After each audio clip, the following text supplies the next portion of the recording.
The future of D&D is digital, but what exactly does that mean? You're throwing too many big words at me, okay? Now, because I don't understand them, I'm going to take them as disrespect. On a recent investors call, Hasbro CEO Chris Cox concerned many when he said that the future of D&D was, and I quote, digital. Cox's comments came after an analyst asked whether the struggles of the D&D movie at the box office was a setback for plans to double Wizard of the Coast's business, as previous investor calls seem to indicate that D&D was a big part of those plans. I would say, the underlying thesis of our D&D business was all about digital. I think Baldur's Gate 3 is just the first of several new digital initiatives you're going to see from us that span how we can try to transform tabletop role-playing gaming.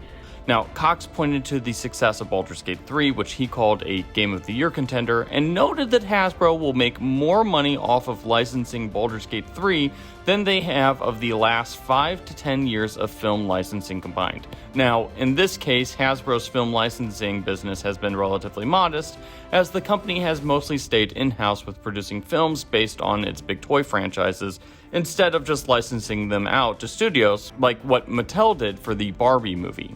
Now, Cox also noted that D&D games allowed Hasbro to reach the much larger role-playing game market, i.e. video game role-playing games, which had a much larger demographic than traditional tabletop role-playing games. Cox then went on to explain that digital allows them to expand the reach of the Dungeons Dragons brand from beyond tabletop gaming to a wider segment of players.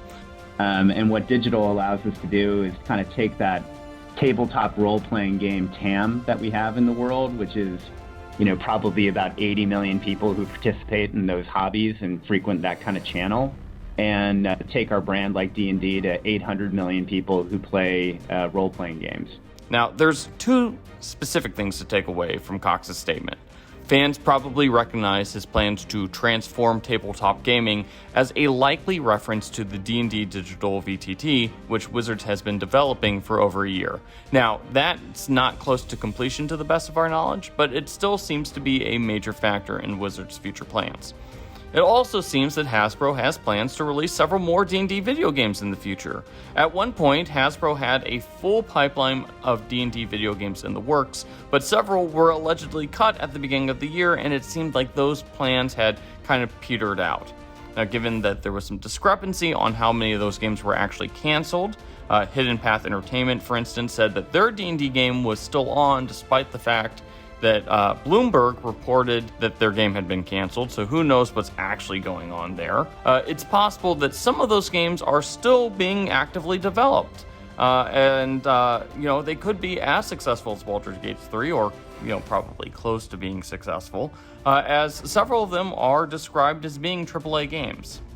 Now, more importantly, it definitely seems that Wizards is looking to replicate the success of Baldur's Gate 3 and find ways to use D&D to hit up or, appeal to the larger video game population. And I think that is really what D&D's digital plans are. Keep in mind that when Hasbro talks about digital, they don't just mean the D&D digital, the VTT that everyone is rightfully worried about. They mean video games. They're talking about video games. So, is the future of D&D digital? Let us know in the comment section. Don't forget to hit those like and subscribe buttons.